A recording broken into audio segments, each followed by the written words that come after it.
ஒரு விக்டிமின் வாழ்க்கை ஒரு நார்சிசிஸ்ட கல்யாணம் பண்ணி ஒரு நார்சிசிஸ்டிக் ரிலேஷன்ஷிப்ல இருக்கிறப்போ எப்படி இருக்கும் அப்படிங்கறது இன்னைக்கு பார்க்கலாம்.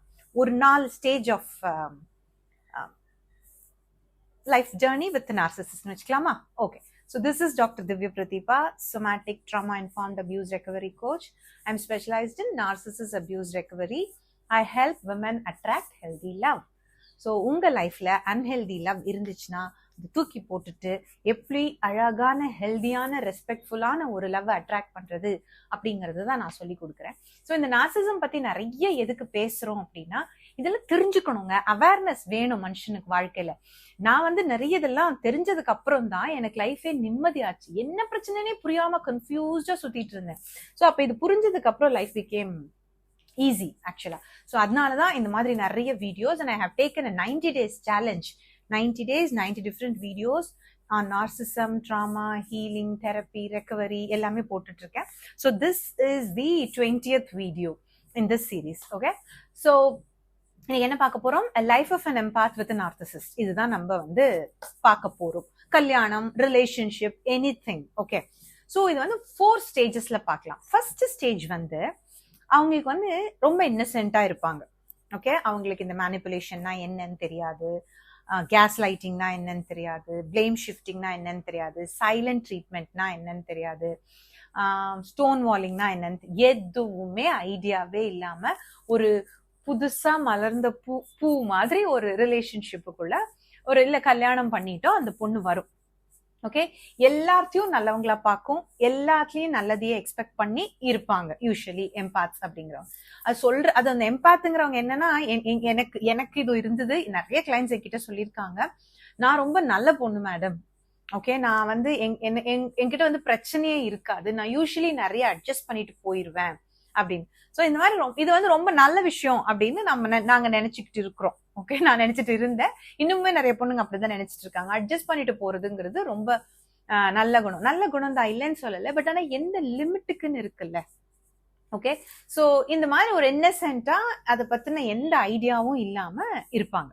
ஓகே, ஸோ அதுக்கப்புறம் கொஞ்ச நாள் அந்த ரிலேஷன்ஷிப்ல இருக்கிறப்போ ஒரு கன்ஃபியூஷன் வரும். செகண்ட் ஸ்டேஜ், என்னடா நடக்குது, எதுவுமே சரியா இல்லையே, நம்ம என்ன பண்ணாலும் தப்பா இருக்கே, எது சொன்னாலும் தப்பா போகுதே, இவ ஏன் என்ன புரிஞ்சுக்கவே மாட்டேங்கிறான், நான் கேக்குறது ஒரு நார்மலான விஷயம் தானே, ஏன் அதாவது நம்ம தான் தப்பு பண்றோமா, என்ன நடக்குது இங்க அப்படின்னு ஒரு கன்ஃபியூஷன் ஸ்டேஜ் வரும்.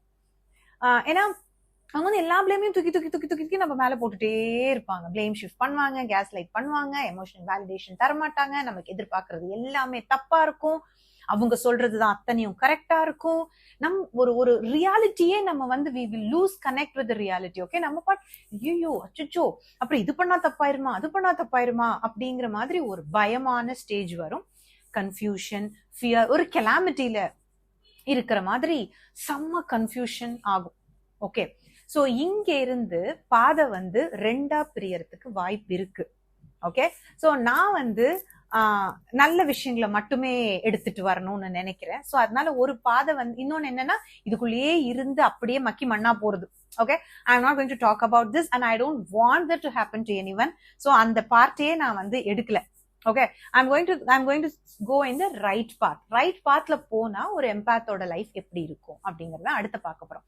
சோ இப்படி கன்ஃபியூஸ்டா இருக்கும்போது you will understand, you will get an awareness about narcissism. That will be your third stage. Okay, awarenessனா ஒரு திடீர்னு ஒரு யூடியூப் வீடியோ பாப்பீங்க, இல்ல ஒரு இன்ஸ்டாகிராம் வீடியோல பாப்பீங்க, இல்லனா நான் என்ன பண்ணேன்னா how to deal with toxic people அப்படின்னு சொல்லிட்டு கூகுள்ல போய் சர்ச் பண்ணேன்.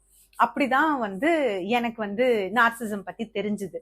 சோ இந்த மாதிரி ஒரு அவேர்னஸ் வரும். அவேர்னஸ் வரும்போது okay okay okay okay okay right, சரி, ஐயோ அப்படியா, இப்படிதான் இருந்தது. உண்மையா சொல்லணும்னா நான் இந்த மாதிரிதான் ஃபீல் பண்ணேன். ஒரு புரியவே புரியாம இருந்த பல விஷயம் டக்கு டக்கு டக்கு டக்கு டக்கு டக்குன்னு கிளியர் ஆகும். அப்படியே அந்த சினிமால எல்லாம் காட்டுவாங்க தெரியுமா, அந்த பசில் பீசஸ் எல்லாம் கடகடன்னு ஒன்னா ஒரு ஐடியா கிடைக்கல, அந்த மாதிரி ஒரு கிளாரிட்டி கிடைக்கும். ஓ ரைட், இதனாலதான் இவ்வளோ நாள் அவனா நீ அந்த ஒரு கிளாரிட்டி இப்ப கிடைக்கும். So this is the third stage and fourth stage is awakening. அந்த அவேர்னஸ் வந்ததுக்கு அப்புறமா நம்ம ஓகே இதெல்லாம் வந்து ட்ராமா, நமக்கு இதனால நம்ம இப்படி எல்லாம் அஃபெக்ட் ஆயிருக்கோம், இது வந்து it is a personality disorder about that person, it is not about me. so அந்த பர்சன் மாற போறது இல்ல, அண்ட் தட் இஸ் அவங்கள பொறுத்த வரைக்கும் அவங்க பண்றதெல்லாம் கரெக்ட், என்ன பொறுத்த வரைக்கும் என்னோட நீட்ஸ் கரெக்ட்.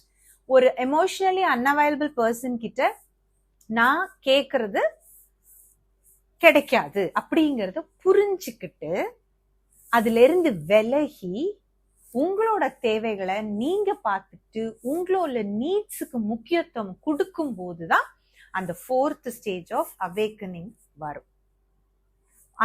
அந்த ஸ்டேஜுக்கு போகிறதுக்கு you have to put a lot and lot of work. Time போடணும், எனர்ஜி போடணும், ஒர்க் பண்ணணும். இது எல்லாம் பண்ணாதான் அந்த ஸ்டேஜ் வரும். ஸோ ஃபர்ஸ்ட் வந்து இந்த அவேர்னஸ்ங்கிறது நார்சிசம்னு ஒண்ணு இருக்கு, அது சரி பண்ண முடியாது, இதுல உங்க தப்பு எதுவுமே இல்லை, உங்க எக்ஸ்பெக்டேஷன்ஸ் எல்லாம் normal, that person is not capable of அண்டர்ஸ்டாண்டிங்கிறது வரைக்கும் தான் அவேர்னஸ். ஓகே, அவேக்கனிங் என்ன அப்படின்னா இத வந்து அவங்க கிட்ட எதிர்பார்க்க கூடாது. ஒரு கொடுக்க முடியாதுன்னு சொல்ற ஒரு பர்சன் கிட்ட போய் என்ன லவ் பண்ணு லவ் பண்ணு லவ் பண்ணுன்னு நம்ம ஏன் கெஞ்சுறோம்? அவன் ஏன் கொடுக்க மாட்டேங்கிறாங்கிறத நிறுத்திட்டு நான் ஏன் கொடுக்க முடியாத ஒரு பர்சன் முன்னாடி போய் நிக்கிறேன் அப்படிங்கிற யோசனை என்னைக்கு வருதோ அன்னைக்குதான் you are an awakened soul. Okay, அப்பதான் you will start seeing the solutions for your problem instead of concentrating on your problem. problems பார்க்காம இது ப்ராப்ளம் அண்டர்ஸ்டுட், இதுக்கு என்ன சொல்யூஷன், இதுக்கு நான் என்ன பண்ணணும் அப்படின்னு பார்க்க ஆரம்பிக்கிறது தான் அவேக்கனிங். ஸோ நிறைய பேருக்கு இது எப்படி பண்றதுன்னு தெரியல, அதுக்கு தான் நான் இருக்கேன். ஓகே, ஸோ என்ன ப்ராப்ளமா இருக்கும் அப்படின்னா சைல்ட்ஹுட் ட்ராமாவா தான் இருக்கும் mostly. And most of the traumatic events that has happened in your past will be stored in your body.